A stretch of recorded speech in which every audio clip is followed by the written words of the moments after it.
Welcome to the podcast. Today, I want to talk about something that is ruining dating for a lot of people, and that is listening too much to social media. And you know what I'm talking about. You know the messages. Guys need to be over 6 foot, guys need to have a six pack, all men suck, all women are terrible, all women are gold diggers. Dating is broken, dating apps are against me, everyone's toxic, no one's loyal, everyone's a cheater. I mean, I get it. And sure, there is absolutely some truth in that. I'm not I'm not denying that. But if you spend enough time online, you start thinking that all of this is reality. And then you go on an actual date and you wonder why things feel so confusing and discouraging. And here's the truth. Social media is not real life. It's a highlight reel of extremes, of outrage and exaggeration, because those are the things that gets clicks and views and engagement. Calm and reasonable, nuanced takes, they don't go viral, but anger does. So what you're seeing online is not an accurate picture of dating at all. It's a very distorted one. Because, I speak from my experience and I've been on countless of dates and I've never met those terrible, sucky women, those gold diggers, those cheaters, those, you know, terrible human beings. I've never met not even one. I have to be honest here. I haven't met any of those women, so I don't know where you find these women, and I'm pretty sure the opposite goes as well.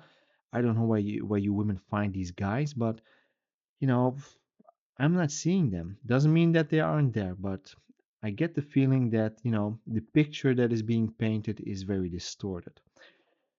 Let's start with a big myth, and that is as a guy that you need to be over 6 foot and you need to be ripped and you need to have a big bank account and a great job and you need to be the perfect person to date.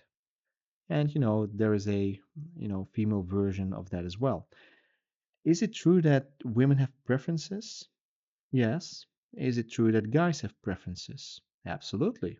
So we all have preferences. Well, that settles it then. But social media turns those preferences into requirements and then pretends that it applies to everyone.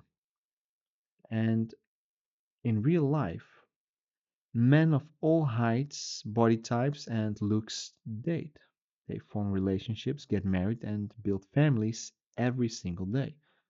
Now, if social media reflected reality, dating wouldn't exist at all. Now, what actually matters far more than people like to admit is the way you show up, the energy that you have, the way you present yourself, your ability to communicate, and your emotional steadiness. None of those things fit neatly into a viral clip, so guess what? It gets ignored. Another message that social media likes to push is the idea that all women are shallow or all men are trash. These blanket statements feel comforting for when you're frustrated. I mean, it gives you someone to blame. I get it. When you go on a date and the date sucks or it doesn't really go your way, then, sure, all women suck, all men are trash. I get it.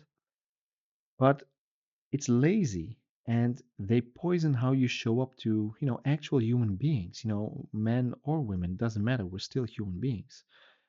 And when you walk into a date carrying resentment that you picked up online, the other person will feel it immediately. You might not say it out loud, but you might as well. But it leaks through your tone, your body language, your expectations. And dating becomes harder not because everyone sucks, but because you've been trained to expect the worst. Like I said, I don't know where you guys and where you women find these people, but I haven't encountered a single one of those terrible human beings. So maybe you have to look at yourself as well and, maybe you need to select better people to go on a date with. And here's the thing that most people don't want to hear. And that is if you're constantly consuming content that tells you dating is hopeless, you start acting like it is. You stop trying, you stop being curious, you stop giving people the benefit of the doubt, and then, ironically, you create the exact experiences you were warned about. Now, I'm not saying that dating is easy. I'm not saying it's not going to suck. I'm not saying it's not going to be frustrating. I'm not saying that, you do get not so many matches online on a dating app, you know. I'm not saying that. I'm not saying that the pretty guys get a lot of matches and you know that if you're just average you don't get that many matches and so on and so on. I'm not saying that that isn't the case. But social media also removes a lot of context. A 10-second clip can show a full relationship, a full conversation, or, you know, a full human being for that matter. It shows the most extreme moment, cuts out the nuance, and it hands it to you as it being the truth. That's not wisdom, that's entertainment because, you know, social media, it is entertainment. Now, like I said, it doesn't mean that dating is easy. It doesn't mean that rejection doesn't happen. It doesn't mean apps aren't frustrating. I've been there. I'm still there. I get it. It is frustrating. I mean, rejection does happen. But there's a huge difference between acknowledging challenges, you know, even though they might be extremely hard, and drowning yourself in negativity. The men who do best in dating are not the ones who argue with strangers online. They're the ones who step away from the noise and focus on real interactions with real people. And here's the thing, they improve what they can control, they communicate clearly, they don't assume every woman is the enemy, and they don't see themselves as victims of some rigged system. Yes, I get it. I hear you thinking, yeah, but if you're 6 feet and you have a six pack and a big bank account, then everything becomes so much more easier. Yes, you're right. You're absolutely right.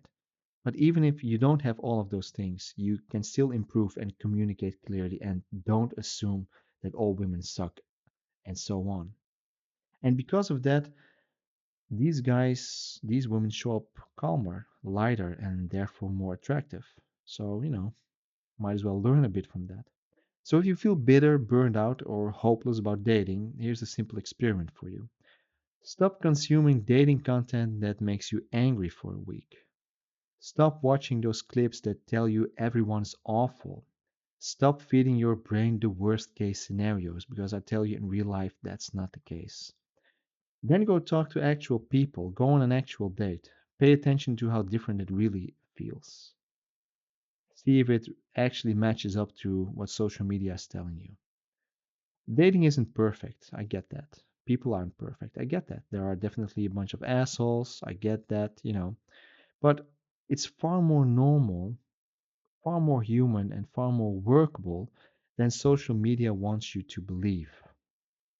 Because outrage keeps you scrolling and it gives you more outrage.